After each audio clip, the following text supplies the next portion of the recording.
All right, y'all. Welcome back to the Who's Right podcast, and we're back and better than ever. I know it's halftime on the national championship game. Notre Dame's kind of down. That's kind of a bummer for us, but it's all good because we're about to talk some baseball and some moves that the Mets made and some moves that they didn't make. So, before we get into it, hey, subscribe to the channel, like this video. Let us know how you're feeling. Let us know what you're thinking in the comment section. And Victor, how you doing? Yeah, I'm good, man. The football this weekend was great. We had some great divisional games in the NFL, and then we got this college football championship on today. Let's hope that Notre Dame can pull off the comebacks, their largest deficit of the year. But we're not here to talk about football. We're talking about baseball, the Mets baseball in particular. And, we made some moves, but also in some negotiations with other players, maybe and more Pete stuff to talk about. But excited to talk with you all about it, and let's get into it. Yeah, no, for sure. One of the things that we want to start off right off the bat is Jesse Winker's back. And so, it's great to see. I think he provides that energy and that kind of attitude that you kind of need sometimes from a player. For us Mets fans, is always to have Jesse on your side than against you. So I think it's a great signing for him to either take over that DH spot or for him to platoon with Marte in that spot. Yeah, no, I mean, we saw how electric Jesse Winker was last year. And, I pointed out Jose Siri earlier in the offseason being the Jesse Winker replacement. But now we get two electric players in that clubhouse that will, just ignite the team. They play with their hair on fire, and it's just an exciting signing. It was a surprising signing for me because I thought because we had Juan Soto, we had that left-handed bat along with some other left-handers on the team, we wouldn't have needed Jesse Winker, but it definitely provides that depth that we needed. It provides um, a platoon DH that has been talked a lot about with Marte being in his old age. We know that he's going to need that, and Jesse Winker is just a great bat. A lot of the talk was in the NLCS is that because he wasn't playing, we lost those games, and so we just saw how important of a bat he was in that lineup, and let's hope that he can continue the great season that he had last year.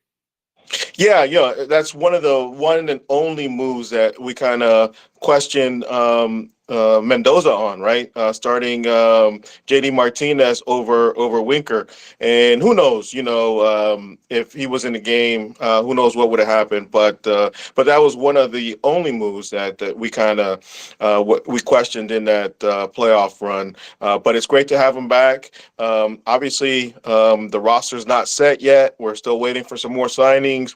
We're potentially some more trades going on, but we got our lefty out of the bullpen. Right, Mets signed Minter away from the Braves, but lost out on Tanner Scott.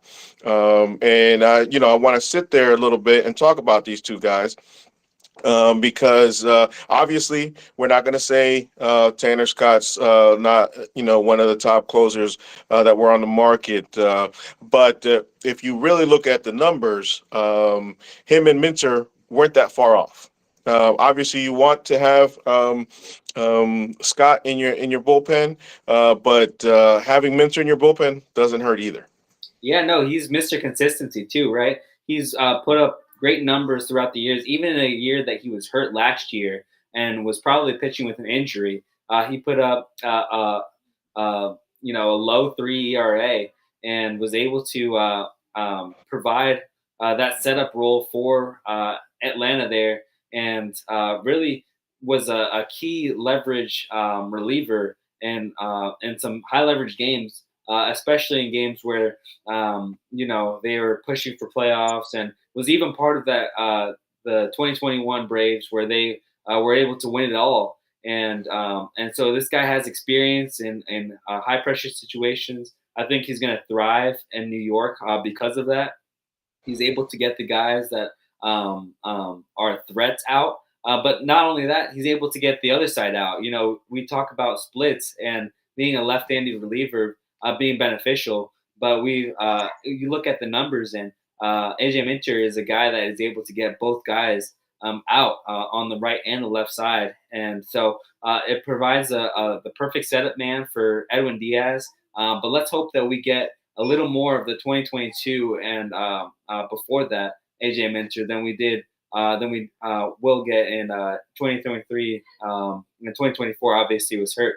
I think it's a great signing, but I'd love to see us get another lefty reliever in there. I know that's being a little selfish of me, but there's still more work to be done because there's a lot of question marks in our bullpen. That was one of our biggest weaknesses last season, and I don't think one arm is going to be able to provide enough for me to think otherwise for this upcoming season. Well, no, and I agree with you there. But remember the Stearns philosophy: the bullpen you start with isn't the bullpen you end with, and that came to fruition last year. We did not start off with the bullpen that we ended up with at the end of the year.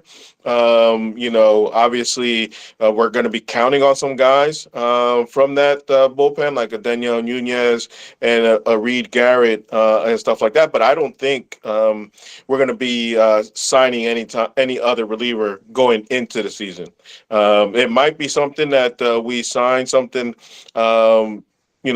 Later on towards the trade deadline, see how this bullpen develops. But I wouldn't be surprised if we don't sign somebody else, because at the end of the day, if you count down the players that you have, there's not much room for another reliever, unless you make a trade, which is always a possibility. But the only one that has options is Tyler McGill. Everybody else has to play. So unless we're sending down Tyler McGill, and there's a good possibility that we send him if we do sign somebody, I don't see much room for another reliever, at least at the start of the season.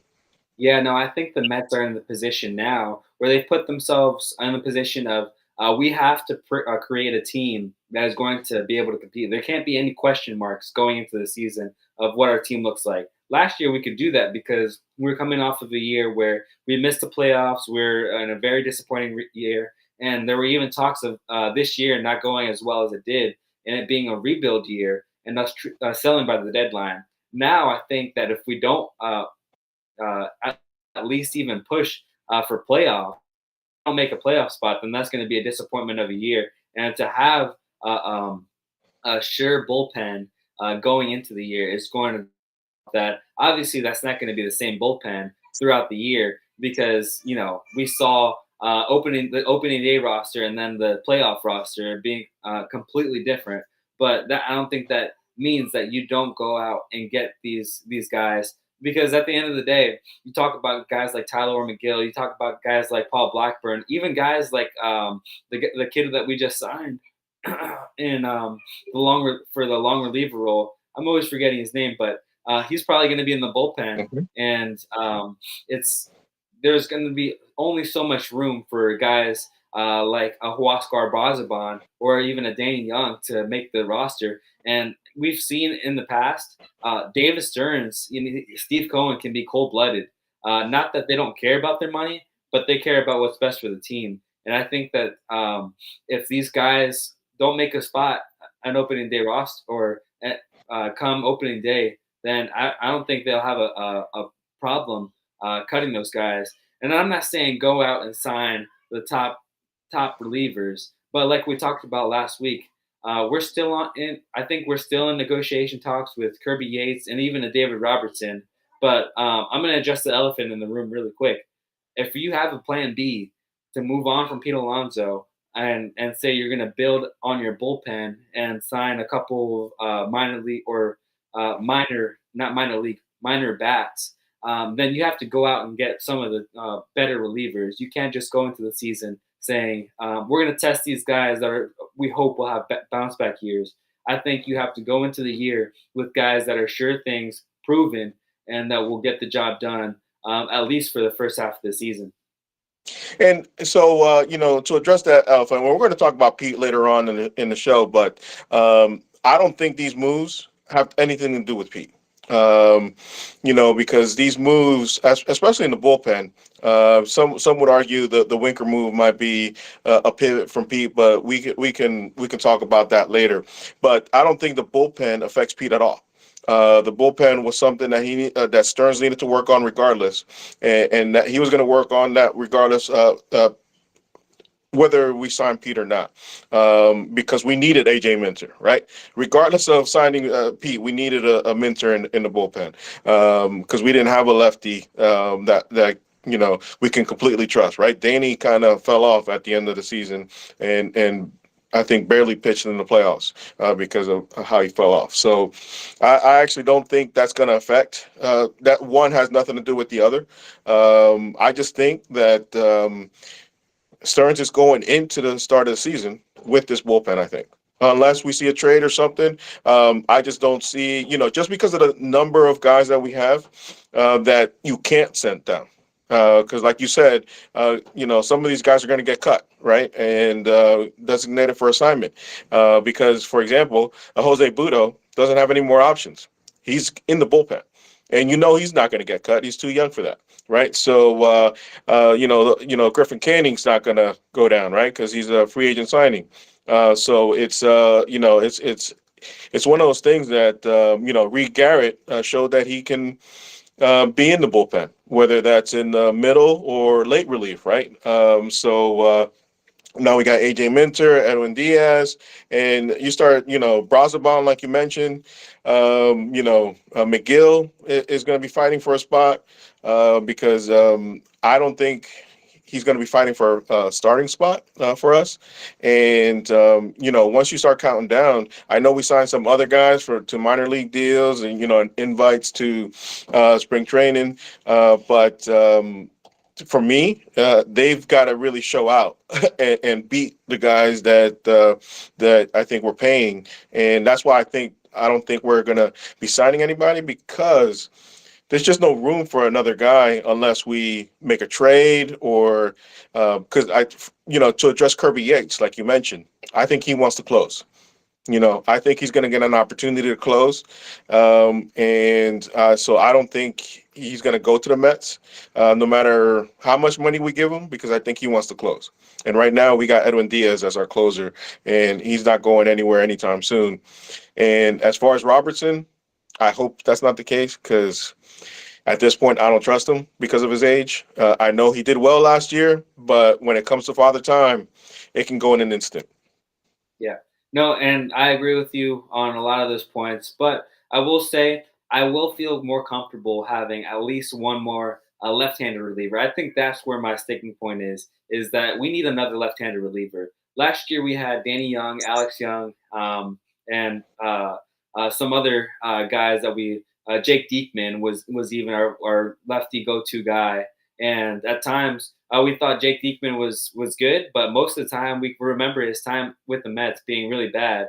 And not saying that's gonna be AJ Minter, but I think Mets fans will feel a lot better knowing that there's another guy in the bullpen that they can rely on. And I know Danny Young is still here and he's gonna get an opportunity to play. But like you said, there's not gonna be a lot of spots in that opening day bullpen, and maybe he doesn't even make the team.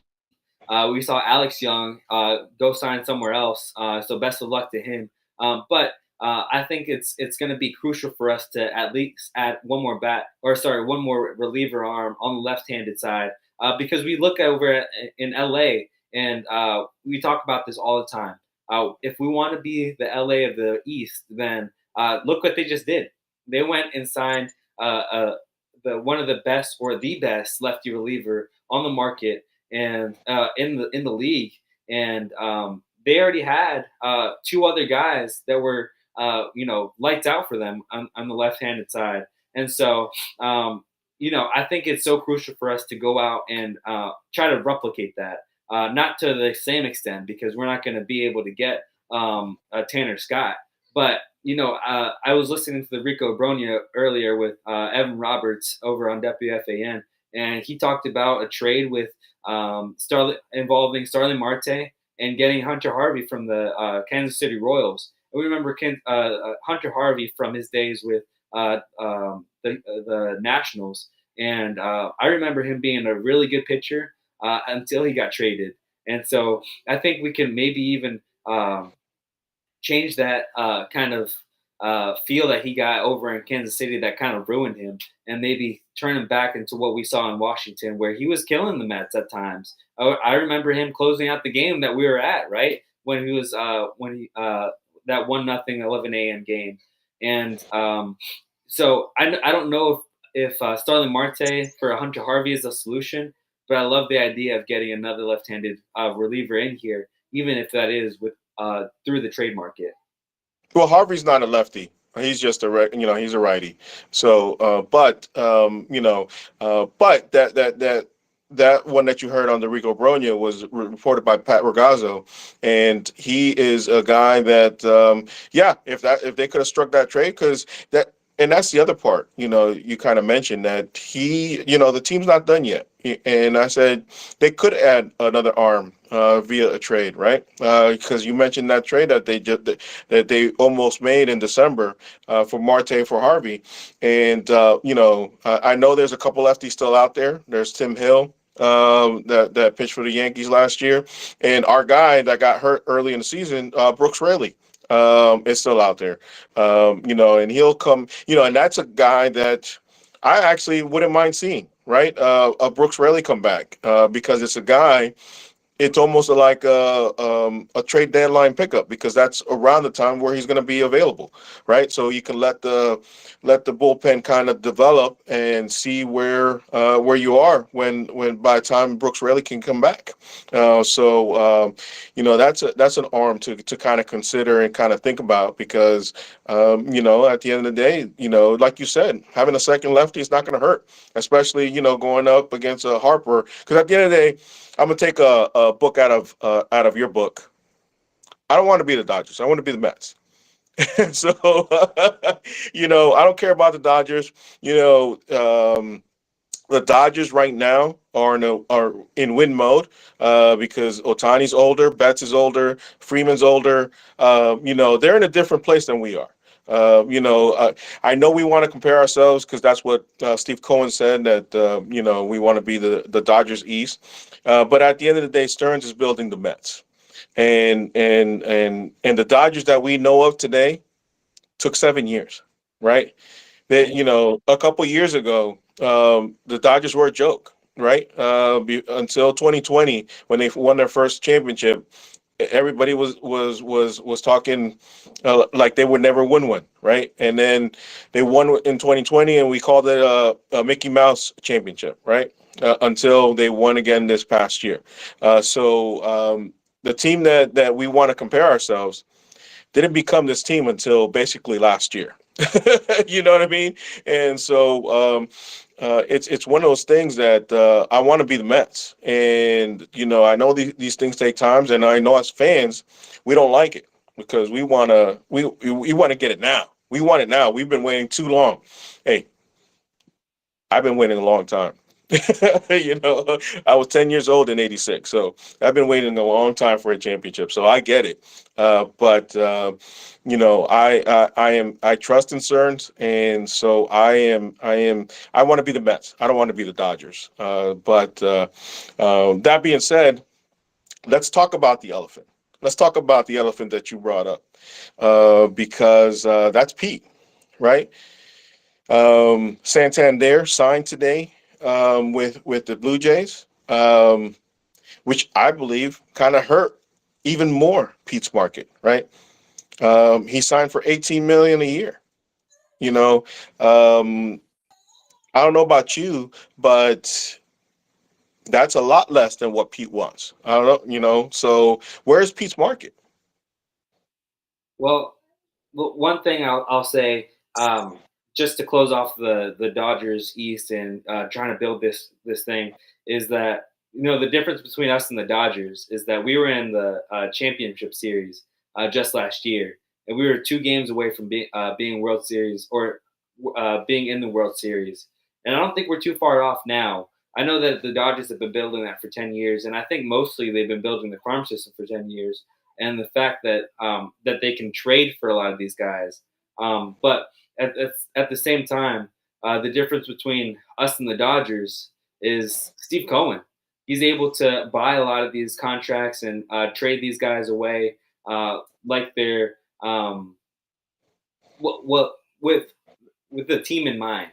Just saying that he'll make sure that if we're in a position where we're going to be able to advance into championships, then he's going to take that opportunity and not throw money at it, but invest financially.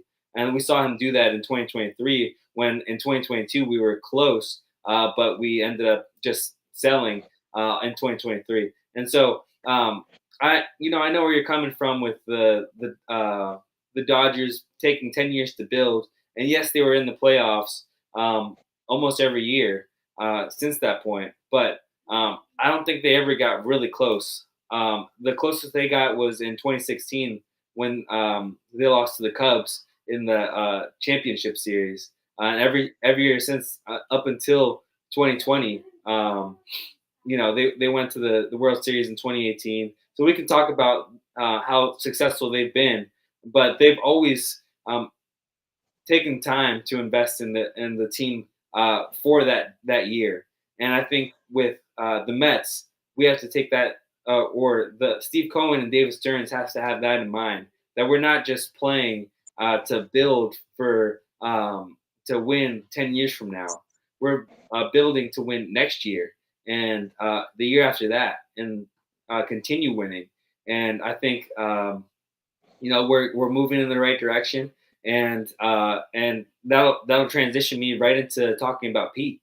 You talked about we talked about him kind of, and everything was leaked out, not getting the money that he wanted, and there being a gap in the negotiations. And now we found out what the deal was, where he was allotted $70 million for 3 years, which he declined.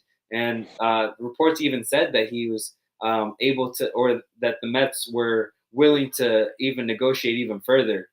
So my only question is, what did Pete really even want? Because if he's not even taking that, which would have had him paid more than Matt Olson, only being less than Freddie Freeman, then what was Pete really looking for? And so I'm interested to see that. But I will say, when I saw those offers, I thought that Pete was kind of lowballed, to be honest, because $23 million a year is nothing for a hitter of his caliber, if that's what we're talking about. We talk about, Juan Soto being only a hitter in 5 years, and he got paid $55 million a year to just hit, if that's what we're, because we say that, there's a lot of jokes that he can't field or really play right field well. And so if we're talking about just the hitter and Pete, I think he's worth more than $23 million. Even if you talk about the $30 million a year, that's a lot for a first baseman. But is it too much for the type of hitter, for the 40 home run guy that he's going to be? Maybe, but I think there is some room for negotiation. Love to see the Mets get that deal. And like you said, there might not even be a market with him anymore because the Blue Jays got his guy, and because he's carrying so much weight with those draft picks to be compensated. So it just seems like a stalemate. But like I talked about last week, man, the feelings are just getting hurt all over, and it just freaks at this point.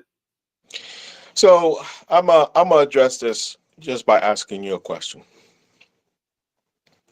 Let's say you're Steve Cohen. You're making the decisions right now. Victor is making the decisions on negotiating with Pete. You offered him 7-year, $158 million a year and a half ago. He said no. You offer him. I'm gonna just talk about the 2 deals because we're not sure about the third one, because I told you before, I don't think that 3 for $90 was ever on the table. but the 3 for 70 was, from what I understand. And what is that? 23 million a year, something like that, right? So if you're offering a player 23 million a year, right? He turned down 7 years, 158. He bet on himself. He had the season that he had. And we told him at the end of the season, go check what the market has for you and come back and let us match it. Or at least let us see if we want to beat it, right? And he hasn't been able to come up with anything. So if you were signing Pete, would you give him more money just because he's the quote unquote player? Because you're comparing him to Soto, which you shouldn't, because Soto's a much better hitter, right? And Soto had LA, Boston, Toronto, and the Yankees after him. Who's after Pete? We can name one team, the Angels, that offered him 2 for 50. So you're saying there's room, but at the end of the day, it doesn't look like Pete wants to give an inch. He doesn't want the room. So what would you do? It's a hard question because, like you said, it doesn't seem like there's a market out there for Pete. But if we're talking about the Mets and the value that he provides as the player, he's worth more than $23 million. Do you not agree? No, I don't, because the market tells you how much you're worth, right? Everybody says that we overpaid for Juan Soto, right? And to a certain extent, we did. But at the end of the day, the market said he was worth that, because the next bidder were the Yankees that offered him what, a couple $1 million less than what we did. So at the end of the day, it's about your market, and the market says he's not worth that. And I know you're saying that he provides a lot of pop, but there's a lot of holes in his swing, in his game. And that's why um, the market is what he is, because people are concerned that's not going to age well, because it's been declining the last couple of years. And the fear is that it's going to continue to decline. So even the player that you think might be the player that he may be, or he may be less of a player than he is now. When you talk about the best hitters in baseball, who do you have in mind? You have Shohei Ohtani, Hmm. Aaron Judge, Hmm. Mookie Betts is probably one of them. Um, Bryce Harper, Bryce Harper, Juan Soto. Juan Soto. Then who's next? I think Psh, at that point you can start talking about Pete Alonso being no, the no, top one of the top 10 hitters in the game no, because of no, based on the power that he provides. no, no. I'm sorry, I can't agree with that. You can't agree with that, but you can't give me 10 better hitters than him in the Well, league. Lindor's a better hitter than he is. When it comes to the value that he provides in the place Yeah, that he provides it, he's not worth more than Lindor. he's not worth more than Lindor because of the all-around player that Lindor is. But as far as power, man, you Yeah, but can't that's match that's that. just that's just one, and you don't and one. The league is telling you.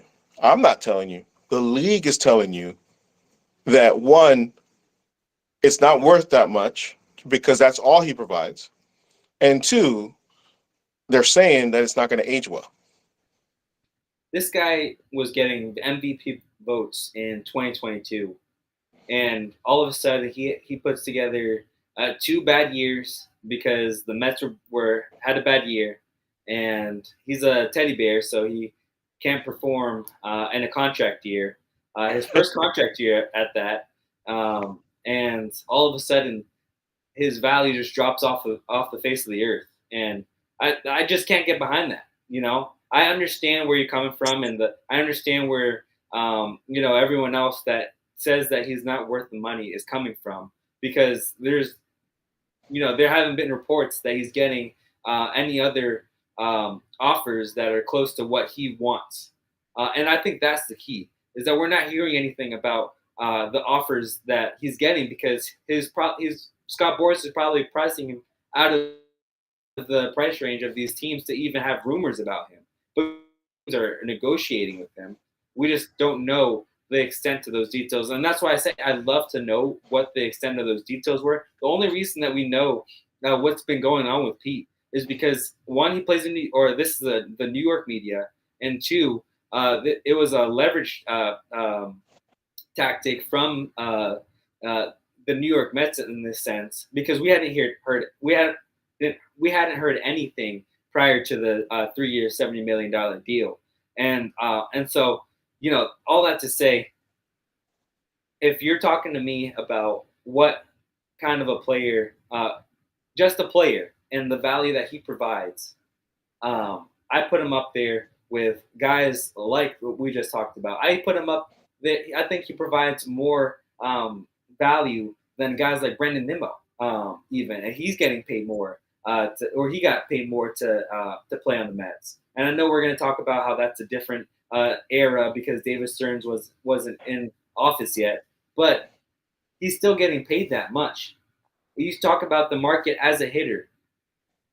Pete Alonso deserves to get at least $25 million a year, or even more, because of what he's able to provide on the field and off the field with just the fan base. You pay this man, he's going to make you back the money because of all of the attention that he's going to get and all of the eyeballs he's going to bring to the New York media and to the New York Mets. And so, that's my last thing. I think that he provides more value than a guy like Brendan Nimmo. Heck, I think you could even put Sean Manaea in that category of the value that he provides. And he's made what? He's on a 3-year, $75 million deal. So give him, this is why I'm saying I'm talking out of my butt right now, because I don't know the contract that he's desiring right now, but he's worth more than what has leaked that he's been offered. So I'll give you a couple points. One, this is Scott Boras. If there was a better deal out there, we would know about it. So I disagree with you there because it's Scott Boras. I'm not saying that there's not a better deal, or even if there is, if the deal is even close, if it's not even close to what Pete Alonso wants, then why would Scott Boras leak that? Because there isn't one. There isn't one. There could be a deal that's more than the Mets, but it's probably not close to what they're asking for. Again, because there isn't one. Scott Boras doesn't work that way. Scott Boras leverages everything against everybody to get the most money for his player. That's the Scott Boras way. And there isn't a market. You're asking the Mets to pay above and beyond what the market is saying for a player just because we want him back. That doesn't make sense to me. It's not paying more than what the market is valued, because we've seen what these players are getting paid. Anthony Santander, who's going to get 5 years on a 90. What is Anthony Santander's deal? It's 92. 5 years, 92. 92. What does that pan out to in AAV? $18 million. And he's just going to be a DH. Yes, but he provides the same thing that Pete does. Home runs. He provide the same thing. 43 home runs he hit last year. That was last year. We've all talked about how he was hitting in the batter's box in Camden Yards, and how he's not going to replicate that next year. I'd be surprised if he gets past 30 home runs next year. No, he's a home run hitter. No, he's a legit home run hitter, and that's what he provides. The same thing. He might not. He might strike out more than Pete, but he provides the same thing Pete does. This actually hurts Pete's market, because you got a home run hitter, which that's what Pete provides, and getting less than even Christian Walker. No, I mean, listen, I know that Pete's market this year is tough, because there aren't a lot of bats that are able to compete with him this year. When you had guys like Juan Soto take most of the attention, most of the money this year, and then all these other guys are fighting to get a contract, it makes it tough. It's been a pitcher's Okay. market this year, and I that's no no why no you no know no no no no. I I'm gonna rebut that right now because I'm glad you brought that up. I'm glad you brought that up. 2 years ago, Otani was on the market, right? Did anybody else sniff the contract that Otani got in that market? you got to remind me of the free agents that were in that class. No, they didn't. Nobody did. What Last free year, agents were in that class though? I can't remember. I'm just telling you there was no other free agents getting that money because the problem is, and you and this is the part that sometimes fans get frustrated with is that not all players are the same, right? Otani got that contract, right? Actually, it was Otani and Yamamoto in the same year, right? That was last year. Sorry, not 2 years ago. Last year, Otani and Yamamoto hit the market. Both Otani and Yamamoto set records for uh, for pitchers for Yamamoto and Otani as a hitter, but nobody else sniffed. Boris was holding on till spring training with how many guys? How many guys? And Huh? they all got really bad contracts, or not bad contracts, but pillow contracts. And two of his players opted into those pillow contracts in Bellinger and Montgomery because they had bad years, right? So he took advantage of those teams because those guys technically aren't worth the money that they're getting paid, right? That's why they opted in. One guy, Chapman, got an extension with his team, right? Because he had a decent enough year and they worked out an extension. Actually, they worked out an extension without Scott Boras. so, and then Snell was the other guy. And he's the only other guy that performed. And he got his deal early this year because he wasn't going to do the same thing last year. Right. And he said, let me just get this done and get it over with because it's something that we got to get it done. And so I'm telling you, the market dictates, and you can't compare every player to every player. They're all different. And the market tells you what they're worth. Otani and Yamamoto got their money last year. Nobody else did. Same thing that's happening this year. I think the real thing that we found by your argument there is that we overpay for some players, and other guys just get what the market is telling them what they're worth. And to me, that's just crazy that we're paying over $30 million a year for guys like um, for some guys, and then guys that are right behind them can only wish to sniff close to 20 million. And so that's just like you said. That's the harsh world of the contract. But you know, I will say that I do think that Pete Alonso is better than what we're making him out to be. Yes, he might not get what he's looking for, but to me, he's worth more than the pillow contracts that we're talking about. At the beginning of the offseason, I was talking about how we should be willing to sign him for a 6-year deal. And yes, he declined the 7-year deal that we offered him 2 years ago. But do you think if we offered that him to that again, he would take it? At And this point, probably, the answer is but he's yes. not worth it. But he's not worth it. That's what you're saying.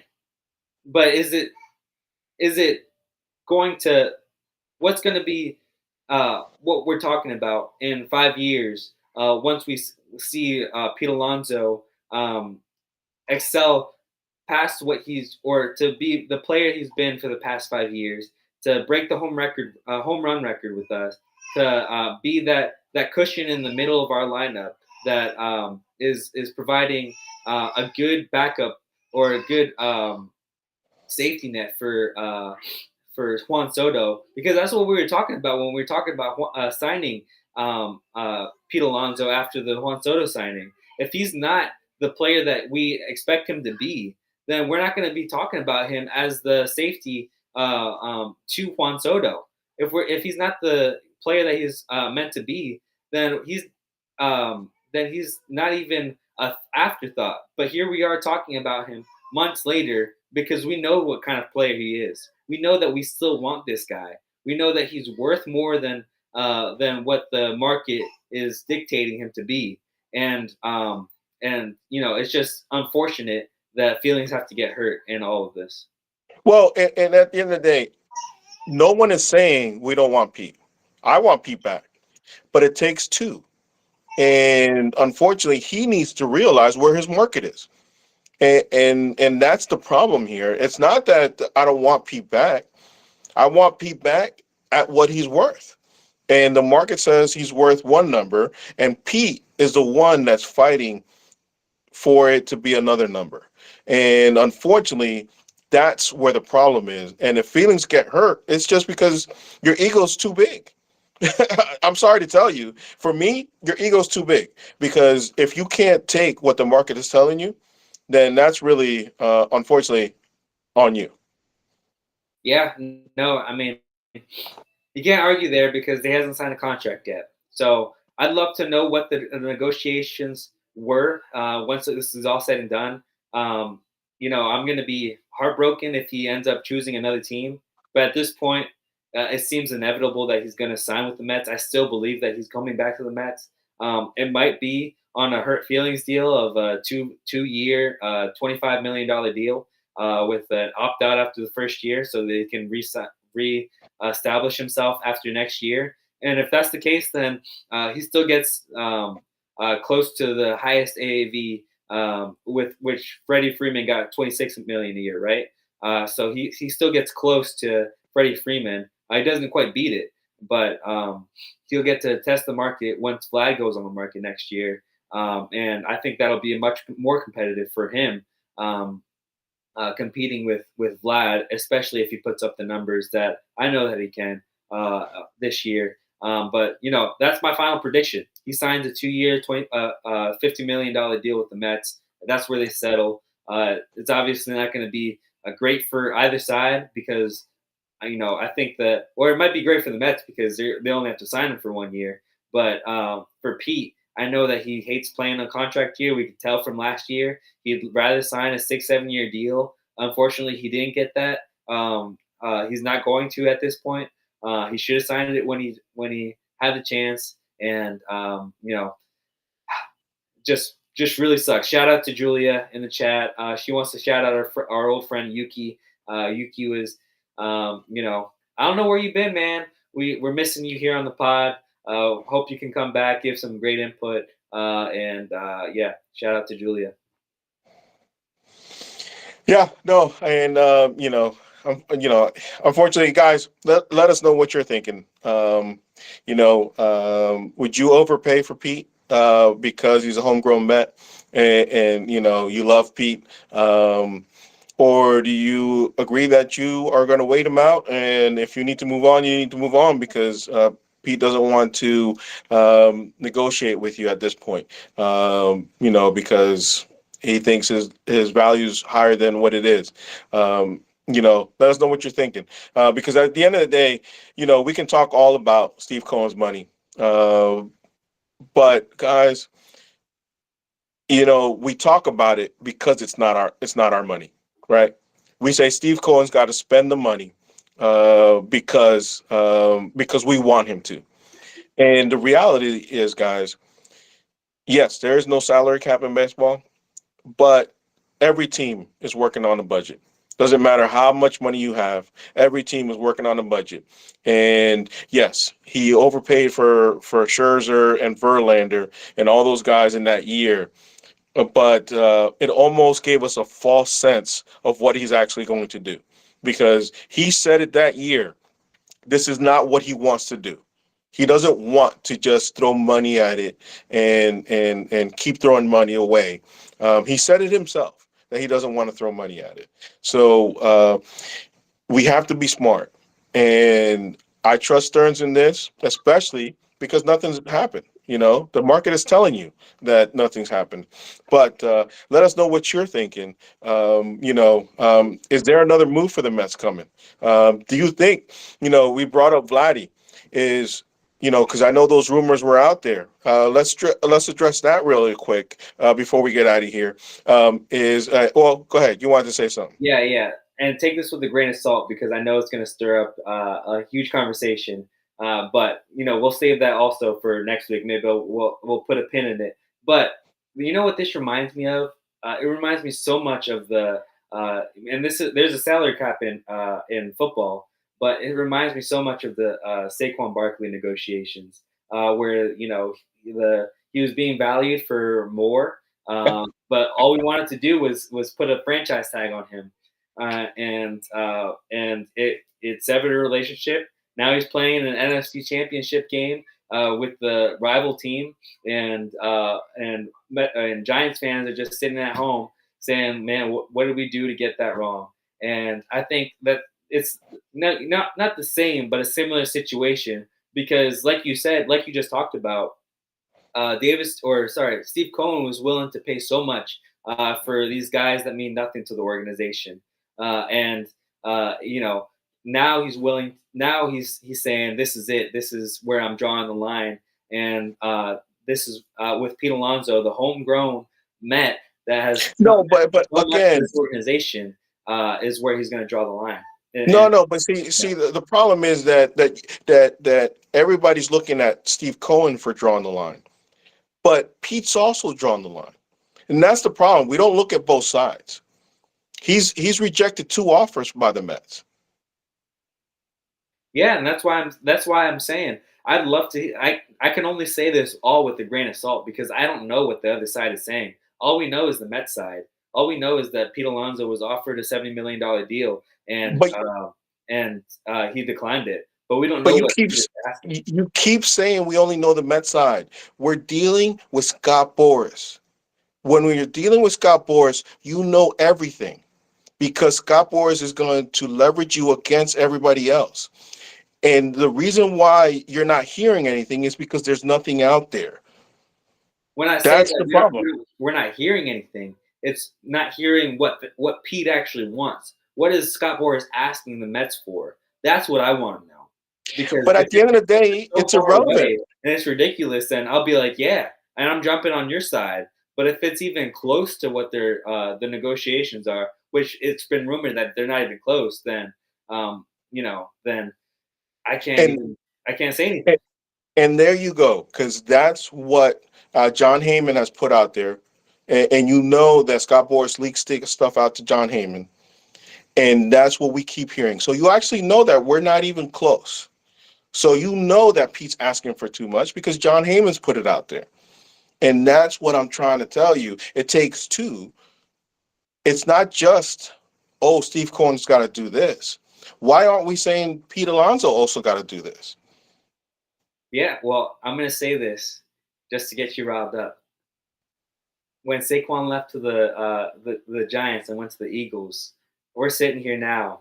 Wouldn't you love for the Giants to be in that? No, I could care less about Saquon. I don't know where I could care less about Saquon. Let me ask you a question since you brought up Saquon. Would he be having the same season he's having with us if he were on the Giants right now? Absolutely not. Exactly. Saquon's irrelevant to where the Giants are. Saquon's irrelevant to where the Giants are. And Saquon's irrelevant to this conversation because you're comparing apples to oranges.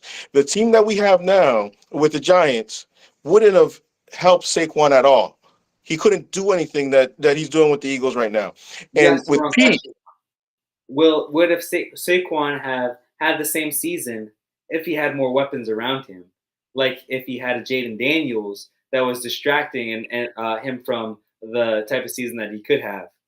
No, because Hurts is hurt. No, because Hurts is not having a good season, and Saquon's still putting it up because it's not about the weapons; it's about the offensive line, and that's what's helping Saquon. But anyways, this is not a football pod, But because this is not a football pod, because we're not going to talk about Saquon, because those are two different things. And I told you, and you said it yourself, Saquon wouldn't have the same season. And it's irrelevant because it's apples and oranges. You're talking about if you want to compare Saquon to our team, you're got to compare him to like a Lindor or Soto because that's the caliber of player that we're talking about with Saquon. With Alonso, it's one of those secondary players that you're comparing them to. It's not the same thing. They're not the same caliber of player. Nah, no way, no way. I don't believe that. When you talk there, you can't say that Saquon is a secondary player. No, Like, Alonso is. You have to compare Saquon to like a Lindor. That's no, the no, level of player. no. The type of player Saquon is more comparable to. But we're comparing apples to oranges, so we're not going to get deep into that. We're not going to get Because we deep. can't get deep into it because we are comparing apples to oranges. We Yeah, can't get deep. we're not gonna talk about this right now because there's no point. We're gonna run around in circles. But the last thing I'll say is you mentioned Vladdy. Obviously, Vladdy has been a great for the Toronto Blue Jays. He had a great year last year. He's also at that ripe age of 26, and I think he'd be a great addition to the Mets. And like I said before, I don't think that excludes Pete Alonso. I think we could have them both if we really play our cards right. But Vladimir Guerrero Jr. is a great player. He's had his struggles too, so he's not on Juan Soto level when it comes to hitting. But we've seen how electric he can be, and so I think he would be great. And another Dominican on the team wouldn't hurt either. Well, yeah. Shout out to Julie on the chat. She's saying that move on from Pete. We don't want to talk about Pete anymore. And at this point, I'm gonna agree with her because at the end of the day, Steve Cohen's probably frustrated and angry right now that we're here arguing about Pete after signing Juan Soto. Because this is ridiculous. The market is what it is, and David Wright, Tiki Barber, everybody telling Alonso, "Come on back, your legacy's here." But instead we're getting on like a Steve Cohen or what have you, instead of getting on Pete. Pete's the guy that's causing all these problems because we're giving him fair market value and he doesn't want to take it. And to go on with the Vladdy stuff, I think that's going to dictate what happens to Pete, right? Whether he comes back to the Mets or not, because I think his only other landing spot is Toronto. And if the Toronto can't get a deal done with Vladdy, I think in February you could see Vladdy being put on the market to be traded. Yeah, no, that's a good theory. Trade deadline, and the American League is so thin right now. There's really two powerhouses, and everyone else is kind of fighting for a playoff spot. And so Toronto kind of sees a path to the playoffs, but odds are trade deadline gets here, they're not competing, and Vladimir Guerrero is going to be uh, available at that point. I think it's going to be great for us to pursue that, depending on what we look like. If it's a Pete-less team, then obviously that's going to be a target. I don't know what amount of prospects we're willing to give up for that, but it's going to be an interesting conversation to have once we get there. Yeah, no, for sure. And the thing is, he's going to want a lot of money, right? He's going to want a lot of money, and but here's the thing, because talking about the whole market for Pete, Blue Jays are offering Vladimir $350 million, right? Obviously, he wants more than that, but they're offering $350 million to be a first baseman.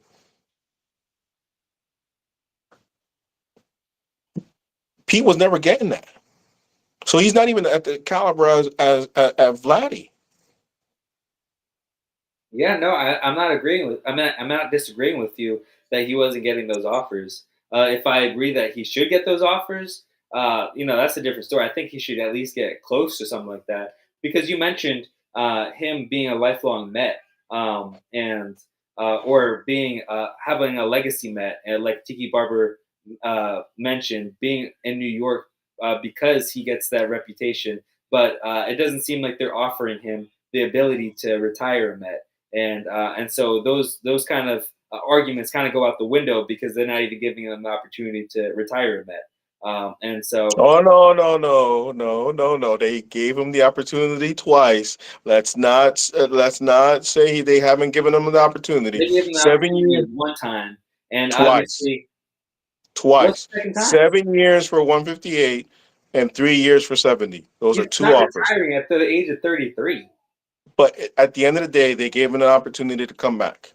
Yeah, no, I'm saying if he's coming back, then he probably wants to come so that he can retire a Met. He's not retiring at the age of 33. 37 is another story, or 36 at the time might be another story, and where he could negotiate back. But I don't think he's winking an eye and saying, "Yeah, I'm gonna rest my legacy on. I'm gonna be a retiring Met because I took this 3-year deal that gets me to age 33 season." I But got a question anyway, for you. we're, I got we're, a question for you. I got a let's question just for you. question this Pete Alonso talk. There's plenty of I got a question time. for you. Just Hold let on. us I got a question find for you. Phil. I got a Mark, question for you. Hold on. Hold on. I got a question for you. listen, the people are Because we, talking we, we want to compare ourselves to the Dodgers, right? about We want to compare ourselves to the Dodgers, right? Right? Right? That's what we want to compare ourselves to, right? Did they sign Corey Seager?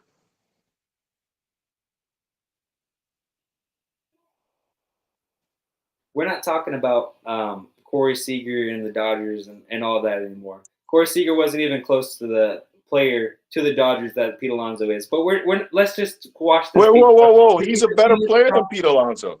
He's a better player than Pete Alonso. We're talking about okay. Never mind. We're done. We're done. We're done talking about Pete.